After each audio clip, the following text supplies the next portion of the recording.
Hai hordoftoota YouTube channel kiyyaa jira jirtu ani baay'ee nagaa koo galata waaqaa haa ta'u sin jedhaarra waan ani qabadhee dhufe kuni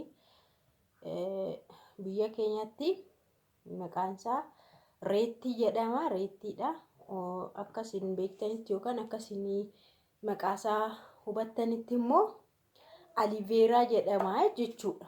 Aliveeraa jechuudha. Yeroo darbe waa'ee rifeensaa aaree dubbachaan ture. Rifeensi maaliif naan dheeratu, maaliif naan guddatu rifeensi koo jedhee baay'ee tokko aaraan ture. Rifeensuma koo maaltu na jijjiiruu danda'a, maaltu na guddisuu danda'a, maaltus na laaffisuu danda'a jedhee yeroo baay'ee dubbachaan ture. Engadda garuu isinis waan baay'ee na gorsitaniittu. Waan isin na gorsitan keessaallee ammallee waan ani bitee jira, waan baay'ee bitee jira. Sallee isiniin agarsiisa. Isas viidiyoo kan biraatiin isin agarsiisa yoo yeroo qabaadhe ammayyuu isin agarsiisa jechuudha. Garuu isa kana asumatti waan hin argadhee fi namoonni biyya keessaas kana fayyadami ilaali. Gatiin isaas salphaadha. Mandaruma keessaa argattas waan ta'eef naan jedhani. Kanaaf viidiyoo YouTube irraallee ilaaleera dhugaadha. Garuu ani waa YouTube irraa dhugaan isiniin jedha hundan amanu. Hunda amanee fuulattis hunda amanee hin dibadhu, mataattis amanee hin dibadhu. Sababni isaa waan baay'ee jira waan ta'eef YouTubein tokko hin soba. YouTubein tokko faayidaa mataa isaaniitiif jedhaniitu malee riskii geessisuuf of eeggannoo hin godhatani. Kanaaf kana garuu qabatamaadhaan nama dibachaa jirutu nama ofiisaa fayyadamutu ofiisaa jechuudha. Fayyadamutu natti himnaan nama sana amanee dibachuudhaaf qopheeffadhe jechuudha rifeensa kootti. Kanaaf walumaan ilaallachuudha rifeensa koo hin beektu amma yeroo darbe isinitti meera ji'a 3 keessatti jijjiirama agarsiisuu qaba isiniin jedhee rifeensi koo ji'a 2 keessatti jijjiirama agarsiisuu qaba isiniin jedheera. Nargitumni qibaatii zayitii baay'ee qaba sirriitti zayitii qaba. Zayitiin isaallee akkuma zayitii wal harkisa jechuudha. Kuni naachuraalii yookaan uumama waan ta'eef baay'ee faayidaa qabayyuuti nama hin miidhu kun. Namallee hin miidhu akka sakaanii hojjetamee dhufuu sanallee tokkitti nama hin miidhu jechuudha. Kanaaf wanti uumamaan nyaatamuu fi uumamaan waan akkasii baay'ee faayidaa qaba. Yoo na fayyaduu baatellee na miidhu. Bakka yoo waan tokko na gochuu baatellee miidhaan irraan hin geessisu garuu tokko side effect baay'ee qaba jechuudha. Kanaaf mee rifeensa kiyyatti dibadhee tanan hin ilaaltu jechuudha. Jijjiirama isaas walumaan ilaallaa isiniin jedha. Kanaaf akka kanaatti qopheeffadha. Isa kanaan rifeensa koo sukkuma waan ta'eef akka kanaatti qopheeffadha. Akka namni sun natti mette jechuudha. Akka namni sun natti metti rifeensa kiyya irratti yaala jechuudha. Yoo rifeensa koo na laaffisee waan na laaffisu ta'e waan na dheeressus ta'e okay itti fufnaa jechuudha. Walumaanuu sinuu fayyadamtu. Yoo immoo waan biraa taate immoo viidiyoo makanaa nan dhaabaa isiniin jedha. Naaf hordofaa. Sirreeffadheera hunduma isaa. Sirreeffadheera. Argitani? Baay'ee wal harkisa akkuma zayitii akkuma qibaatii wayiitti jechuudha. Kanaan rifeensa sukkuumadha jechuudha. Kana fakkaata rifeensi kiyya akkuma beektan jechuudha. Kanaaf amma ittani hireen ittiin sukkuuma jechuudha. Amma hireen akkas wayya kana yoo al takkaatti godhe na addanaan ba'u waan ta'eef hiree ittiin sukkuumuu naa wayyaa jechuudha. Akkasitti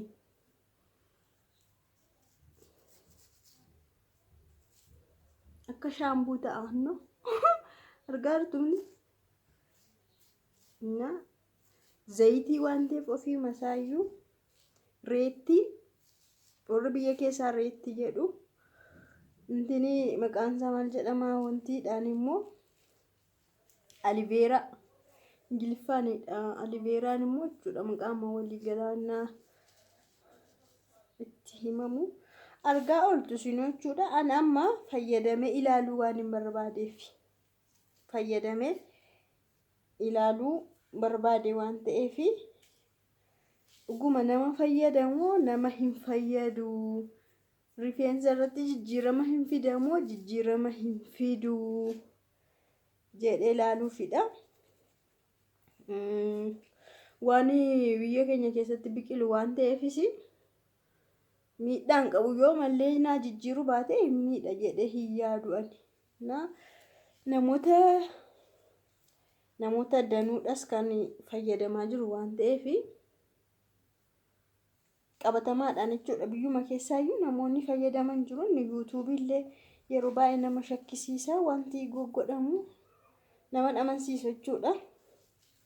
Kanaaf anamma yaaleen ofirratti ilaala. Singa akkuma jedha ji'a 3 keessatti jijjiirama agarsiisuu qaban jedha rifeensi koo. Argitani? Akka shaambuu ta'a, akka saamunaa ta'a jechuudha.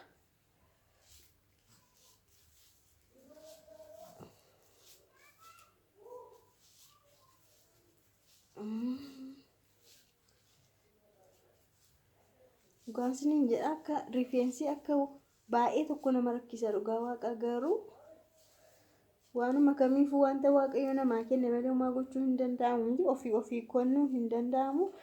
Ofiis ofii gochuun hin danda'amu garuu bakka dubartiin rifeensaan bareeddi waan ta'eef nama dhiphisa dhugaan isiniin jedha. Guyyaa barbaade yoo uffate namni dubartiin tokko rifeensa qabdi taanaan bakka bareeddi jechuudha. Kanaaf baay'een keessan immoo koomantii ajaa'ibaa naa kennaa turtanii koomantii gaggaarii naa barreessaa turtanii waan baay'ee na gorsitaniitu qibaatii an fayyadamullee naa barreessaa turtanii. Kanaaf gosa isin naa barreessitanii namoonni baay'een barreessitanii iddootti laayikiin keessan baay'ate qibaatii sana biteen jira jechuudha. Isiniin agarsiisa. Viidiyoon kun daqiiqaan isaa hin baay'atu yoo ta'e amma isin agarsiisuu hin danda'a. Yoo baay'ate immoo dabarseen viidiyoo kan biraatiin isin agarsiisa jechuudha. Baay'ee galatoomaa isiniin jechuu barbaada. Dhugaa dubbachuuf qibaatii an bibbitadhe jechuudha gosa isaa kan isin naa barreessitanidha. Koomantii irratti isan bitee jira. Namoonni baay'een keessanii fayyadamaa qabannaadha malee rifeensi rakkoo hin qabu.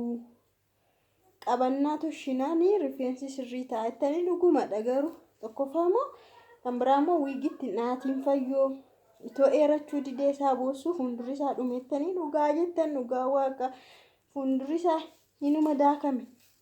Suruma durillee haa gabaabbatu iyyuu malee fuuldurri isaa wal qixxee ture.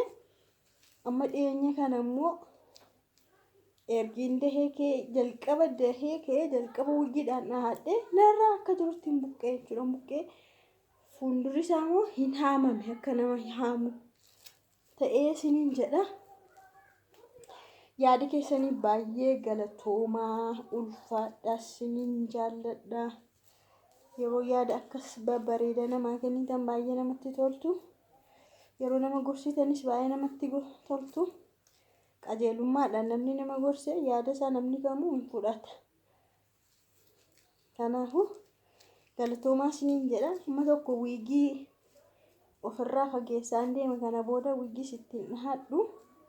Baay'een keessan immoo rifeensa gabaabaanii yoo haala isaatiin haala gaariidhaan akkaataa rifeensa gabaabaatti qabataniin qabattee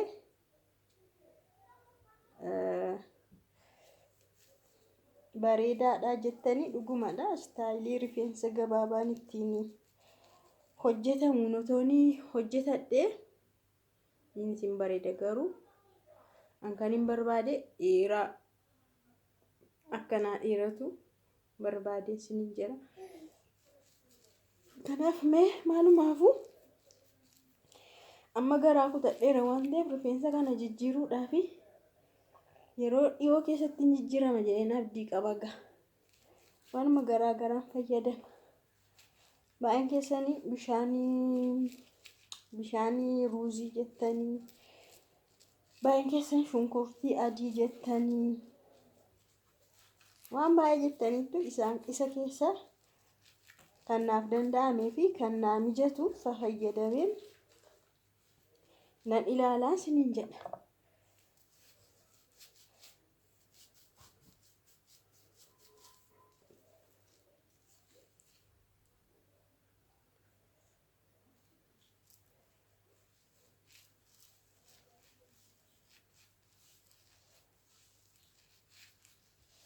Niitiin of gatteetu dhirsi nagate jetti jedhani. Of yaaluudha dhugaa malee waan tokko fayyadamanii ilaaluudha. Namootni baay'ee rifeensa isaanii waan garaagaraa dibatanii waan garaagaraatti godhanii rifeensa isaanii guddifatan baay'ee jiru. Kan jijjiirameef jechuudha. Anis kutadhee ka'eera. Ji'a 3 keessatti jijjiirama agarsiisuu qaba rifeensi koo.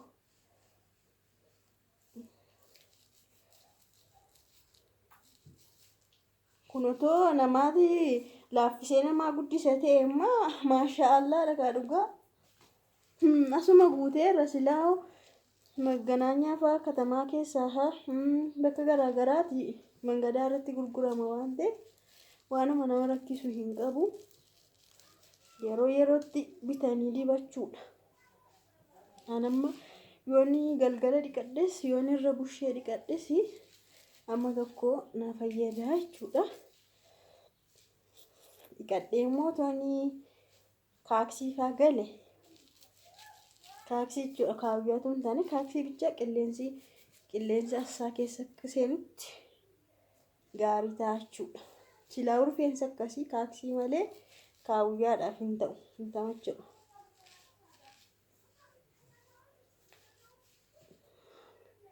Akkatti gosgorgitaniirra.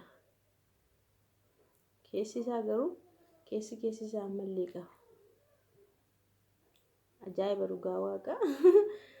Waanuma naannoo namaa jiru beekumsa dhabuudhaan yookaan odeeffannoo dhabuudhaan namni baay'een rakkataa jechuudha. Nama kana otoon dur fayyadamaa irra ta'eeti yoona jijjiiraman argu ture.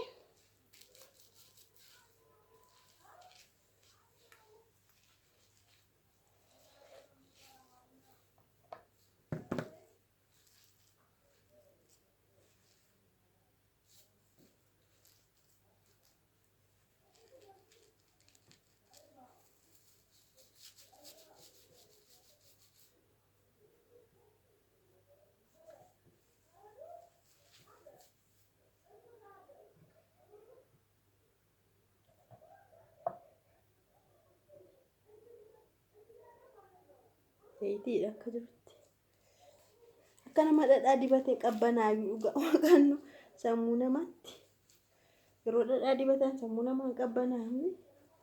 Kunis akkas hin qabbana. Yeroo baay'ee maqaan isaa killee fi muuzii jechaa turtamni mana madaamitti dhugaa waaqa killee fi muuzii sana fayyadamaan ture. Garuu waa tokko jijjiiraman agarre tokko foolii isaa malee jechuudha. Nama tokko wanti fayyade nama tokko fayyaduu dhiisuu danda'a. Kaataa dhiigni namaa garaagara waan ta'eef dhiigni namaa gosni isaa haala sanaan natti fakkaata.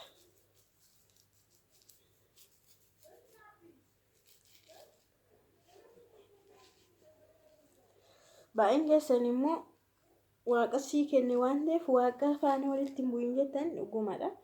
Waan hundumaa kan namaa kennu waaqadha. Waan tokko ofirra namni ofii isaati ofii kenne hin jiru. Wanta qaama keenya irra jiru hunda waaqatu uume waan ta'eef waaqatus nu kenne. Wanta waaqni uume immoo hundi isaa bareedaadha. Nama hin bareedu jechuu koo otoo hin taane maal yoo naa dheerateen jedhe. Kanaaf waaqa faana uumaasaa morkachuu koo otoo hin taane naa dheerachuu qabaadha malee kanaan ka'ee jechuudha. Malumaafuu yaada keessanii baay'ee galatooma, baay'ee isin jaalladha, baay'ee isin kabaja. Kana fakkaataa hundumasaa waliin gaheera jechuudha. Itti sosokkoomee hundasaa waliin gaheen jira. Haala kanaan itti sukkuumadhee jijjiiraminsa walumaan ilaalla jechuudha. Yoo fayyadamuu barbaaddan naannoo keessan yoo jiraate fayyadamaa.